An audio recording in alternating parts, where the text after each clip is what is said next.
ഇന്നലെ നമ്മളൊരു സ്റ്റോറി ഇട്ടുണ്ടായിരുന്നു കേട്ടോ. അതായത് നയനെയും ആദർശിനെയും പിരിക്കാൻ വേണ്ടിയിട്ട് ദേവേനി മനഃപൂർവ്വമായിട്ട് നയനോട് ഓരോ വഴിപാടിന്റെ കാര്യമൊക്കെ പറഞ്ഞിട്ട് നയനെ സ്റ്റോർ റൂമിലേക്ക് മാറ്റുന്നത്.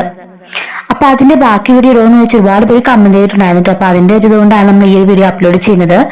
അങ്ങനെ ആദർശ് രാത്രിയില് പാത്തും പതുങ്ങിയും റൂമിലേക്ക്, അതായത് നയനെ അടുത്തുനിന്നും അവന്റെ മുറിയിലേക്ക് പോകുന്നത് ജലജ കാണുന്നുണ്ട്. അപ്പൊ ജലജ രാവിലെ എഴുന്നേറ്റിട്ട് ദേവിയോട് പറയാണ്, ഏട്ടത്തി അവന്മാർ പറ്റിച്ചോണ്ടിരിക്ക, അവനും അവളും കൂടി രാത്രിയിൽ സ്റ്റോർ റൂമിലാണ് കിടന്നത്. ഞാൻ കണ്ടതാ. 4 മണിക്ക് ഞാനന്ന് വെള്ളം കുടിക്കാനായിട്ട് വെള്ളം തീർന്നപ്പോ എഴുന്നേറ്റ് വന്നപ്പോ ഞാൻ കണ്ട കാഴ്ച നിന്ന് ഏട്ടത്തിക്ക് അറിയാവോ? പമ്മി ഏട്ടത്തിന്റെ മോന് സ്റ്റെയർ കയറി അവന്റെ മുറിയിലേക്ക് പോകുന്നത് ഞാൻ കണ്ടേന്ന് പറയുന്നുണ്ട്. ദേവേനി പറയാണ്, നീ ചുമ്മാ ആവശ്യത്തൊന്നും പറയണ്ട, അവൻ അങ്ങനൊന്നും ചെയ്യില്ല. അവൻ പറഞ്ഞതാ. ഇനിയിപ്പൊ അവൻ പോയെന്ന് പറഞ്ഞാലും അവൾ ഹൃദയശുദ്ധിയോട് കൂടി തന്നെ ആ വഴിപാടൊക്കെ ചെയ്യുള്ളൂ എന്ന് പറയുന്നുണ്ട്. ജലജ പറയാണ്, ഏടത്തി എങ്കിൽ പിന്നെ ഏടത്തി ഇന്ന് രാത്രിയിൽ ഒന്ന് ഒളിച്ചിരുന്ന് കണ്ടു നോക്ക്, അപ്പൊ സത്യാവസ്ഥ മനസ്സിലാവല്ലോ. ഞാൻ കണ്ടതാ, അവൻ സ്റ്റോർ റൂമിൽ നിന്ന് ഇറങ്ങി പമ്മി അവന്റെ മുറിയിലേക്ക് പോകുന്നത് ഏകദേശം ഒരു 4:30 കാണും എന്ന് പറയുന്നുണ്ട്. അപ്പോഴേക്കും ദേവേനി പറയാണ്, ഓഹോ അങ്ങനെയാണോ, എങ്കിൽ ഇന്ന് കള്ളനെ കയ്യോടെ പിടികൂട്ടിട്ട് തന്നെ കാര്യം എന്ന് പറയുന്നുണ്ട്. അങ്ങനെ പതിയെ പോലെ തന്നെ രാത്രി ആയപ്പോഴേക്കും ആദർശനോടെ കിടന്നിട്ട് ഒരു സമാധാനം ഇല്ല. അങ്ങനെ എല്ലാവരും വന്ന ശേഷം പതിയെ നയനയുടെ മുറിയിലേക്ക് വരുന്നുണ്ട്. എന്നിട്ട് നയനോട് പറയാണ്, എന്റെ പൊന്നു നയന, എനിക്കൊന്നും പറ്റില്ല, അമ്മയോട് പറ, വഴിപാടൊന്നും പറ്റില്ലെന്ന്. എന്റെ പൊന്നു ആദർശട്ടാ, അങ്ങനെയൊക്കെ പറയാൻ പറ്റുമോ? നാണക്കേടല്ലേ, പിന്നെ നാണം കിട്ടോടെ നടക്കേണ്ടി വരും എന്ന് പറയുന്നുണ്ട്. എന്തായാലും നമുക്കിങ്ങനെ രാത്രി കാണാം, പക്ഷെ അമ്മയുടെ വഴിപാട് എനിക്ക് അതോർത്തിട്ടാ പേടി. നീ ഇപ്പൊ പൂജയൊക്കെ ചെയ്യുന്നുണ്ടല്ലോ, അതൊക്കെ ധാരാളം മതി, അല്ലാതെ വ്രതം നോറ്റ് പൂജ എടുക്കേണ്ട കാര്യമൊന്നുമില്ല. അല്ല അതിനോട് പ്രത്യേകിച്ച് നടക്കുന്നൊന്നും ഇല്ലല്ലോ എന്ന് പറയുമ്പോഴേക്കും നയന എന്തോ അല്ല വേറൊന്നും ഞാൻ പറഞ്ഞു എന്നൊക്കെ പറയുന്നുണ്ട്. എന്തായാലും എനിക്ക് നിന്റെ കൂടെ കിടന്നാലേ എനിക്ക് ഉറക്കം വരുള്ളൂ, ഞാൻ എവിടെ കാണാൻ കിടന്നോളാം, ഈ ഒരു മുകളിൽ കാണാൻ ചുരുണ്ടുകൂടി കിടന്നോളാം. നയന പറയാണ്, പിന്നെ എനിക്കറിയില്ലേ ചുരുണ്ടുകൂടി കിടക്കുന്ന ഒരാളെ എന്നൊക്കെ പറയുന്നു കേട്ടോ. അങ്ങനെ ആദർശം നെഞ്ചിൽ തലയാഴ്ച ഇങ്ങനെ നയന അവനെ കുറെ നേരം രണ്ടുപേരും ഇങ്ങനെ സ്റ്റോർ റൂമിൽ നിൽക്കാണ്. അങ്ങനെ നയന പറയുന്നുണ്ട്, ഞാനിപ്പോ എന്ത് സന്തോഷത്തോന്ന് ആദർശേട്ടന് അറിയോ, എനിക്ക് സ്വത്തോ വീടോ ആഡംബരോ ഒന്നും വേണ്ട, ആദർശേട്ടന് ഈ ഒരു സ്നേഹം മാത്രം മതി. ഒരു നിമിഷം പോലും ആദർശേട്ടന് എന്നെ പിരിഞ്ഞിരിക്കാൻ വയ്യല്ലോ, അത് തന്നെയാ ഏറ്റവും വലിയ ഭാഗ്യം എന്നൊക്കെ നയന പറയുന്നുണ്ട്. അങ്ങനെ ആദർശ് പറയാണ്, നീ വിഷമിക്കണ്ട, ഇനി ജീവിതത്തിൽ ഒരിക്കലും ഈ ഒരു സ്നേഹത്തിന് ഒരു മാറ്റവും കാണില്ല, ഇനി ഏത് ജന്മം എടുത്താലും നീ തന്നെ എന്റെ ഭാര്യ എന്നൊക്കെ പറയുന്നുണ്ട്. അങ്ങനെ നയനെ കെട്ടിപ്പിടിക്കുകയും ആദർശ് കുറവുമൊക്കെ ചെയ്യുന്നുണ്ട് കേട്ടോ. അങ്ങനെ രണ്ടുപേരും അവിടെ വെച്ച് കിസ്സൊക്കെ ചെയ്യുന്നുണ്ട്. അതിനുശേഷം നയനെ പറയാണ്, കിടക്കാം, രാത്രി ഒരുപാട് സമയമായി, വെളുപ്പിനെ എഴുന്നേക്കേണ്ടതല്ലേ എന്നൊക്കെ ചോദിക്കുന്നുണ്ട്. അങ്ങനെ ആദർശ് ഞാനെയും ആ മുറിയിൽ തന്നെ തറയിൽ ബെഡൊക്കെ വിരിച്ചിട്ട് കിടക്കുന്നുണ്ട് കേട്ടോ. അപ്പൊ ആദർശിന്റെ കൈമാട്ടിൽ കയറി കിടക്കാണ് നയന കയ്യിലോട്ട്. എന്നിട്ട് പറയുന്നുണ്ട്, ആദർശ് പറയാണ്, എന്തായാലും ഈ ഒരു സംഭവം അടിപൊളിയല്ലേ, ഈ കൈമാട്ടിലെ കിടപ്പ്. നയന പറയാണ്, പിന്നെ അല്ലാതെ കുട്ടിക്കാലത്ത് ഞങ്ങൾ അച്ഛന്റെ ഒക്കെ കൈമാട്ടിലിന് കിടക്കുമ്പോൾ ഞങ്ങൾ അനുഭവിക്കുന്ന ഒരു സുരക്ഷിതത്വം ഉണ്ട്, അതാ വലുതായി കഴിയുമ്പോൾ ഭർത്താവിന്റെ കയ്യിൽ കിടക്കുമ്പോൾ കിട്ടുന്നത്, അത്രയ്ക്ക് സന്തോഷം അതിന് എന്നൊക്കെ പറയാണ്. അപ്പം ആദർശ് പറയുന്നുണ്ട്, ഓഹോ ഇതിന് അങ്ങനെ അർത്ഥമൊക്കെ ഉണ്ടോ? പിന്നെ അല്ലാതെ ഇതാ അതുകൊണ്ടാ എല്ലാ വിവാഹം പെൺകുട്ടികളും തന്റെ ഭർത്താവിന്റെ കൈമാറ്റം കിടക്കാൻ കൊതിക്കുന്നത് എന്നൊക്കെ പറഞ്ഞിട്ട് നയനെ പറയുന്നുണ്ട്. അങ്ങനെ ഓരോ വിശേഷങ്ങളൊക്കെ പറഞ്ഞ് കെട്ടിപ്പിടിച്ച് അവിടെ കിടന്നുറങ്ങുന്നുണ്ട് കേട്ടോ. അങ്ങനെ കൃത്യം 4:30 അലാറം അടിക്കുന്നുണ്ട്. നയനെ പെട്ടെന്ന് എഴുന്നേറ്റ്, ആദർശട്ടാ പെട്ടെന്ന് എഴുന്നേക്ക്, അലാറം അടിച്ചു, പെട്ടെന്ന് മുറിയിലേക്ക് പോയിക്കോ എന്ന് പറയുന്നുണ്ട് കേട്ടോ. ഇതേ സമയത്ത് തന്നെ അവിടെ ദേവയാനിയും ജലജയും അവന്റെ മുറിയുടെ വാതിക്കെ വെയിറ്റ് ചെയ്ത് നിൽക്കുകയാണ്. കള്ളനെ കയ്യോടെ പിടിക്കാനായിട്ട്. ആദർശാണെങ്കിലോ പമ്മി സ്റ്റെയർ വഴി കയറി മുകളിലേക്ക് ചെന്ന് നോക്കുന്നത് ദേവയാനിയുടെ ജലജയും മുമ്പിലേക്കാണ് കേട്ടോ. അവരുടെ മുഖത്തേക്കാണ് നോക്കുന്നത്. അപ്പോഴേക്കും ആദർശ് ആകെപ്പാടെ ചമ്മി നാറിയ അവസ്ഥയിൽ നിൽക്കാണ്. ദേവിയനെ ചോദിക്കുന്നുണ്ട്, അല്ല മോനെ, ഈ രാത്രി മോൻ എവിടെ പോയതാ? അതമ്മ ഞാൻ താഴെ വെള്ളം കുടിക്കാനായിട്ട്. മോന്റെ മുറിയിൽ വെള്ളമുണ്ടല്ലോ, പിന്നെ നീ താഴേക്ക് പോയത്? അല്ലമ്മേ, അത് തണുത്തുപോയി, ഞാന് അടുപ്പിൽ നിന്ന് കുറച്ച് ചൂടുവെള്ളം എടുക്കാൻ. ഇപ്പൊ ആരാണ് ചൂടുവെള്ളം വെച്ചേക്കുന്നേ? അല്ല, ഞാൻ പോയി ചൂടാക്കി കുടിച്ചിട്ട് വന്നതാ.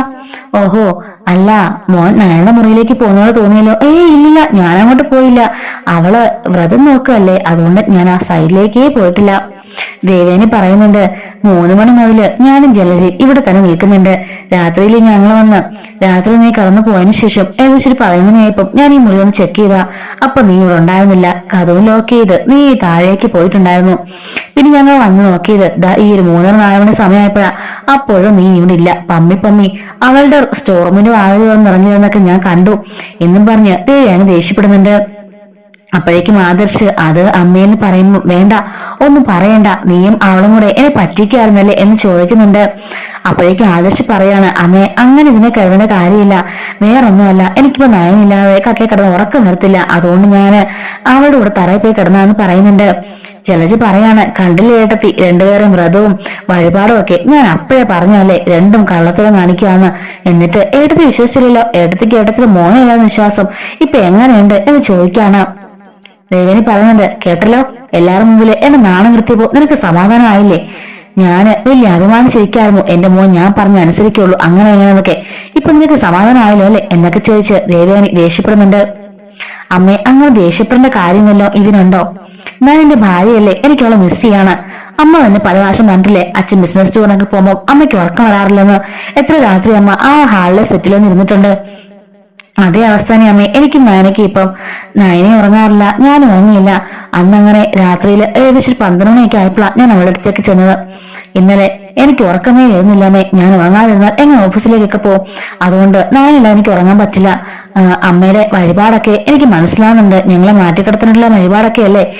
ആഹാ, നീ അങ്ങനെ കരുതിയിരിക്കുകയാണല്ലേ. അതൊന്നും അല്ലെന്ന് പറയുമ്പം എനിക്കതൊക്കെ മനസ്സിലായി. എങ്കിലും നയന വ്രതശുദ്ധിയോടുകൂടി തന്നെയാ അവളെല്ലാ പൂജയും ചെയ്യുന്നത്. വെളുപ്പിനെ എഴുന്നേറ്റ് അവളെ കുളിയെല്ലാം കഴിഞ്ഞിട്ട് അവള് പൂജ ചെയ്യാറുണ്ട്. പിന്നെ അമ്മ ഓർക്കുന്ന പോലെ ഇതുവരെ ഞങ്ങളിടയില് മറ്റൊന്നും സംഭവിച്ചിട്ടില്ല. ഞങ്ങൾ തമ്മിൽ ഇതുവരെ നല്ലൊരു ദാമ്പത്യ ജീവിതം തുടങ്ങിയിട്ടുമില്ല എന്നൊക്കെ പറയുന്നുണ്ട്.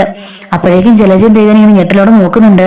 ആദർശ് പറയാണ്, രണ്ടുപേരും തമ്മിൽ നന്നായിട്ട് സ്നേഹിച്ച് മനസ്സിലാക്കിയ ശേഷം മാത്രം ഞങ്ങൾ തമ്മിൽ അങ്ങനെ ബന്ധം മതിയെന്നാണ് ഞങ്ങൾ തീരുമാനിച്ചിരിക്കുന്നത് എന്നൊക്കെ പറയുന്നുണ്ട്.